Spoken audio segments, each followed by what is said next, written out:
Vaguinha. Fala, Pedro. Tem 2 vagas ou uma vaga só? O Fortaleza ganhou um jogo que foi inesperado, né? Ninguém imaginava que o Fortaleza fosse ganhar alguns jogos bem, do Red Bull Bragantino. Eu acho que o Fortaleza não vai ganhar os próximos 2 jogos. É muito difícil, acho que não vai ganhar. 2 em casa. 2 em casa, contra Atlético Mineiro e Corinthians.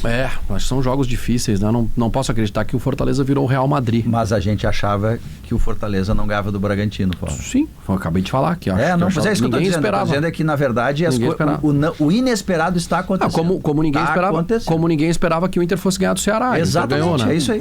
Então as coisas estão acontecendo. Perfeito. É verdade que a reação dos outros times ela é uma reação mais forte que a reação do Inter. Mas faltam 3 jogos e o Inter depende só de si para escapar.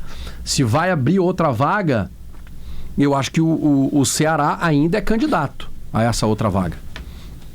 Porque o Ceará tem os adversários mais difíceis. O próprio Vasco é candidato. Sim.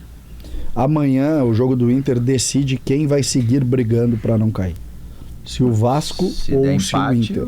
Bom, o Vasco periga escapar com... um pouquinho mais. Não, é que 43, por essas análises aí... O Atlético Mineiro tem 45, é o que está salvo. É que considerando, Pedro, essas análises de que os times de baixo começaram a ganhar mais pontos do que estavam ganhando, vai precisar dos 45 pontos para escapar.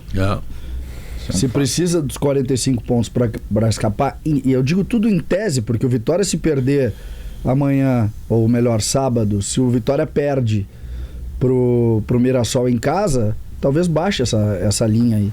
O Fortaleza não perde há 5 jogos. 7. 7, né? Porque os outros foram empates. O Santos não perde há 3.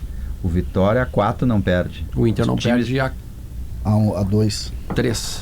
3 jogos. Então, assim, esses times de... E é assim todo ano. Tirando o Sport, que esse foi uma falência. Assim, porque assim como o Inter está fazendo mobilização, chamando torcida, treino aberto e, sabe, antecipa parcelas acordadas lá que estavam para pagamento de salário, os outros estão fazendo a mesma coisa. Mas o Inter não deve nada, ele disse lá que não tem nada, não está devendo nada. O Inter não tem problema nenhum. Não, eu digo aquelas que o D'Alessandro disse que a direção é muito boa. Tinha um parcelamento acordado do que eventualmente não foi devendo pago. Nada. Eles conseguiram ontem ligar e dizer que eles não estão devendo o aluguel. O aluguel, quem estava devendo é o Marcelo Medeiros. Eles conseguiram fazer isso. Que direção é essa? Então não tem nada, tá tudo perfeito. Tudo que eles fizeram é perfeito. O time, a gente acha que o time é ruim, o time não é ruim. A gente acha. A tabela, Pedro, acha que o time é ruim. A tabela. E o Inter tem um adicional que é um complicador, que é o único que joga 2 partidas fora. O Jason acaba de informar no Esportes ao meio-dia que o time que treinou hoje, e aliás é a primeira vez que o Inter tem na temporada força máxima. Sabiam disso? Que o Inter tem jogadores que estão no departamento médico que não são titulares e que não estão e jogadores que não estão suspensos. O Ramon Dias vai poder escalar o time que está à disposição, é o time ideal.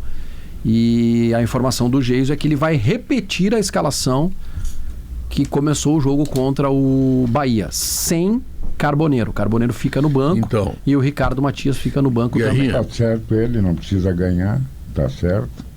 Não precisa, Guerreiro. Não precisa, não precisa. Eles querem emoção, Pedro, querem, entendeu? Lotar o Beira-Rio contra o Bragantino.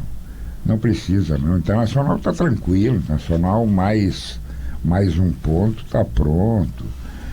E sabe que eu fico abismado que as pessoas não têm noção do que está acontecendo com o Internacional. Não tem noção. O Internacional, se o Vitória ganhar os 2 jogos, o Internacional está rebaixado. O Internacional não ganha 2 jogos. O Internacional pode ganhar 1. Vai ganhar do Bragantino. O Vitória joga com o Mirassol em casa e o Bragantino fora, Guerrinha. E depois o São Paulo em casa. Tem 2 jogos em casa. Então, quer dizer, se o Vitória ganhar 2 jogos, o Internacional vai ser rebaixado. E as pessoas continuam achando, não, as pessoas que eu digo lá do Beira-Rio, né, os sábios do Beira-Rio, que só falta uma coisa para coroar essa gestão maravilhosa, gestão sem erros, como disse o César agora, só falta uma coisa, só rebaixar. O resto conseguiram tudo que era possível, imaginável, Eles conseguiram. Eles enfraqueceram o time, eles foram corridos de competições para times menores, fizeram tudo o que tinha que fazer, mas ainda acham que estão bem. Quer dizer, o pior de tudo é isso, é o cara errar e não saber que errou. E aí tu continua errando. Tem Que é o que dois tá raciocínios acontecendo. aí, Guerra. O primeiro é se eles estão, digamos assim, se defendendo, né, do que está acontecendo.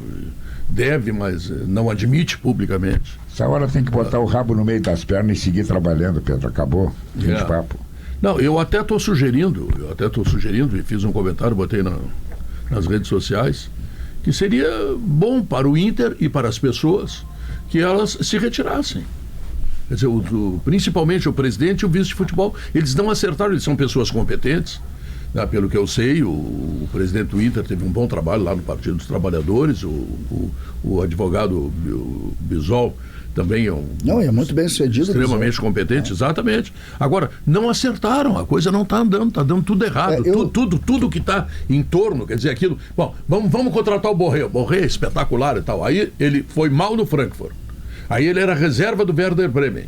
O Inter pagou os dois clubes, indenizou os dois clubes e trouxe um jogador para o qual deu contrato de 4 anos de quase 2 milhões. É uma contratação que vai beirando 100 milhões de reais.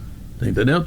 E o jogador não responde porque ele já não respondia lá. Tá, mas agora manter o Borré não é responsabilidade da direção, é do técnico do Inter. É só tirar o Borré e colocar os 2 ponteiros, como o Léo lembrou ontem, ou colocar o Ricardo Matias. A direção é gastar 100 milhões para trazer um jogador. Mas tirar o cara que não tá fazendo gol é do técnico. Falei pro isso Pedro no programa que eu digo, eu venho pouco ao sala. Mas quando vem, traz Quando eu venho, eu tenho que trazer. espetacular. Não, Mas tem nos ouve todos os dias, né? desde o tempo do Cândido Norberto. Mas eu vou trazer uma questão aqui. Eu não vou defender o Ramon Dias. Mas tem 2 obviedades que não tem como negar. Ontem, quando o Jason também, não sei quem foi o outro que fez o Inter ontem, quando eles disseram, acho que foi o Bruno, ou o Simon, quando eles disseram que o Inter fez o treino, que é o treino de véspera, de antivéspera, que é o mais importante, e que os jogadores que jogaram eles não foram pro campo, não teve formação de time, eu fiquei cá comigo, disse, cá, se ele não fez preparação de time, porque ele vai botar o mesmo time, não vai mudar. Então, quer dizer, isso é uma obviedade. Hoje parece que a coisa está se confirmando.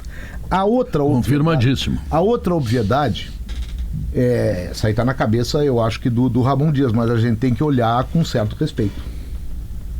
Todos aqui nessa mesa, acho que não tem exceção, que consideram que o primeiro tempo do Inter contra o Santos foi uma atuação de alto nível, e o Inter do segundo foi uma péssima atuação, ou uma atuação de um nível bem mais baixo. Ele apenas está repetindo o time que jogou no primeiro tempo, inclusive com o Borré, que por mais que tenha perdido gols ou coisa assim, foi o cara responsável por uma batada de peito fascinante. Foi uma jogada, uma das melhores que ele fez no Inter até agora. Então o Inter do primeiro tempo é o que vai para campo no primeiro tempo contra o Vasco. Agora entra a minha interpretação. Eu acho que o Carboneiro tinha lugar. Falei isso, tinha lugar. Para mim, no lugar do Vitinho. Então eu estou dando a minha opinião aqui. E talvez fosse a única mudança. Eu não sei se eu botava o Matias de início de jogo. É que a amostragem é muito pequena, Zé. É verdade, o primeiro tempo foi muito bom. Muito bom, mas foi a primeira vez, por exemplo, que ele utilizou aquela formação de meio com 3 volantes. Tá? E, por exemplo, um jogador que estava jogando bem, que não jogou contra o Santos porque estava suspenso, Luiz Otávio, não volta pro time. Por que ele não volta? Ele não volta porque o Thiago Maia foi bem no jogo. Verdade, o primeiro tempo do Thiago Maia foi... Talvez o Thiago Maia tenha feito a melhor partida dele com a camisa do Inter no ano. Mas a amostragem é muito pequena. É 45 minutos e o mesmo time... Mas o Carboneiro foi bem contra o Ceará. E aí o cara tem dúvida se vai voltar pro time. Mas sabe, tá tudo errado, rapaz. São pelos cascudos. Tá tudo errado. Ninguém sabe nada de futebol, nem treinador, nem dirigente, nem nada. Tá tudo contando com o fracasso dos outros. Esse é o problema. O Internacional não tá cuidando dele, o Internacional tá cuidando pro Vitória não ganhar, pro Fortaleza perder. Tá cuidando disso, porque ninguém entende nada de futebol lá no Beira-Rio. Eu acho, Guinha, eu discordo um pouco dessa mudança. Tu sabe que eu acho que o Inter Precisa do Borré, precisa do Rocher, precisa do Mercado, precisa desses caras cascudos hoje. E eu nem diria tanto no jogo fora de casa. Mas eu acho que do Rocher e do Mercado ninguém não, eu sei, mas eu tô dizendo do ponto de vista do time.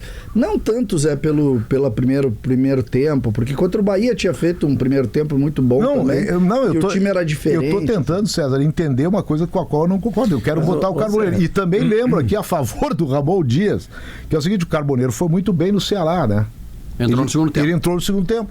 Então, que ele não quis começar o jogo, porque ele veio dos Estados Unidos. Isso. E chegou na madrugada, ele não tinha jogado na véspera, o Borré tinha jogado e o Borré jogou o tempo todo. Segundo e o Carboneiro tudo pediu, teria relatado que estava cansado. O que me preocupa, né? Claro que a discussão ela é fundamental do Carboneiro. O Carboneiro é um cara tecnicamente diferente, nesse momento tem que jogar os melhores. O que me preocupa é assim, o que funcionou contra o Santos, que tem uma ideia de jogo e que também foi mal estruturado no primeiro tempo, deixou o lado direito todo pro Inter jogar. É importante tu destacar isso, né? Porque o Santos também, o futebolzinho que o Santos jogou foi... O Santos, demais o time, né? O Vojvoda colocou o menino, que é talentosíssimo, que pra mim vai ser mais um dessa linhagem de grandes jogadores, o Robinho, mas o Robinho não recompôs nada, e ficou o Inter jogando todo em cima do lateral direito do Santos. Só que o que funciona contra o Santos não quer dizer que vai funcionar contra o Vasco. E a gente viu o Vasco jogando agora, Zé, contra o Grêmio. O Grêmio mudou totalmente essa forma de jogar para bater esse Vasco, que gosta de estar jogando de trás, que gosta de ir articulando, que vence a primeira linha. O Vasco é o seguinte, o Vasco tu pode cair, o ET caiu na terra agora. E tu diz pro ET só o seguinte, ET, não viu os jogos... O Vasco é time do Diniz. Tu já mudou, tu já criou uma expectativa totalmente diferente do Santos. Contra o Santos não quer. O Vasco, claro, cada jogo requer uma estratégia. Né? Cada jogo requer um posicionamento novo, um comportamento novo do teu time e talvez até algumas peças que se encaixem. Mas quando tu joga contra o Vasco, Pedro, requer mais ainda porque o Vasco joga de uma maneira toda particular. Se não marcar o Vasco como o Grêmio fez na arena, lá em cima, pressionando, forçando o erro, o Vasco vai colocar a bola onde ele quiser. Então aí como é que o Inter vai marcar a saída de bola do Vasco? Que é isso mesmo que tem de fazer, tem que incomodar, tirar da zona de conforto. Com Borré e Alan Patrick. O jogo inteiro. Mas com o Carboneiro é pior. O Borré faz. Não, mas tem o Ricardo Matias para jogar. Com o Carboneiro mas tu tem que pensar nisso, né? Porque o Alan Patrick tem 35 para 36 anos. Mas o Alan Patrick se ele tiver é inteligente para jogar. Se ele não, eu não estou dizendo que eu tenho que tirar o Alan Patrick. O Alan Patrick tem que ficar no time. Aliás, esse é o que mais tem que ficar, né? Porque o Inter depende demais, ele estando bem ou estando mal. Ele é o artilheiro do time, é ele que faz as assistências. Agora, se o Alan Patrick, ele a todo instante ele toca na bola, porque o time está com receio e bola no Alan Patrick. Vocês acham que então esse é um cara que tem que ser preservado. A vida, pegando o exemplo que o Guerrinha falou, do risco do jogo, a vida do Inter tá em jogo nessa partida, tá? O São Paulo, que é o outro jogo, ele não tem 16 jogadores para essa partida e 10 voltam contra o Inter. O São Paulo briga pelo oitavo São lugar. Paulo Vila São briga Paulo pelo oitavo lugar. Levar o jogo pro Morumbi. Independente do resultado, né, mas não foi. Conseguiu, mas lutou para isso, ou seja, ele quer a última rodada. Independente do resultado, o São Paulo estará contra o Inter brigando. O jogo é esse. E aí a gente vê um Inter que não consegue nem internamente tu consegue entender o que está acontecendo. Todos os jogos. Porque a sensação de que existe uma narrativa própria que não, enfim, não dá o tamanho, a dimensão do problema. É a versão da direção. Não, negócio assim, a gente entra a sensação que eu tenho é que tu entra numa bolha e as coisas não estão acontecendo. O Inter, o jogo é contra o Vasco. O Vasco fez mobilização porque o Vasco joga o rebaixamento também. O Vasco, em razão dos 5 jogos, Vaguinha, o Vasco entrou no rebaixamento, entrou não no rebaixamento, no risco. O Vasco fez mobilização, uma mobilização esquisita e arriscada. Porque o Vasco abriu o portão para a organizada e a organizada chegou assim: nós estamos fechados com o técnico e com a direção, nós estamos com vocês, jogadores. E se perder, a culpa é de vocês. Sabe como é que é jogadores? Que legal. Vocês fecharam com os caras lá e nós somos os vilões. Isso aconteceu há um mês atrás aqui no Beira-Rio. E a informação é que foi lindo, maravilhoso, que ninguém abriu o portão. Então, é que ali talvez eles tenham mostrado o que aconteceu. Se mostrou o que aconteceu, coisa que não acontece aqui. Não, mas tu concorda comigo que quando a organizada duas reações. A invasão não. A visita, porque não foi invasão. Invasão é quando derrubou o portão. Ali foi visita. Isso aconteceu também com tudo bem, mas aconteceu com o Santos também, se mostrou, também foi horrível. Mas quando a organizada chega Neymar. e diz, o líder da organizada chega e diz assim, nós estamos apoiando o técnico e a direção, nós estamos fechados com eles. O problema é com vocês. Se perder com vocês, tá claro que tem um movimento da direção de união com a torcida para a torcida cobrar o jogador.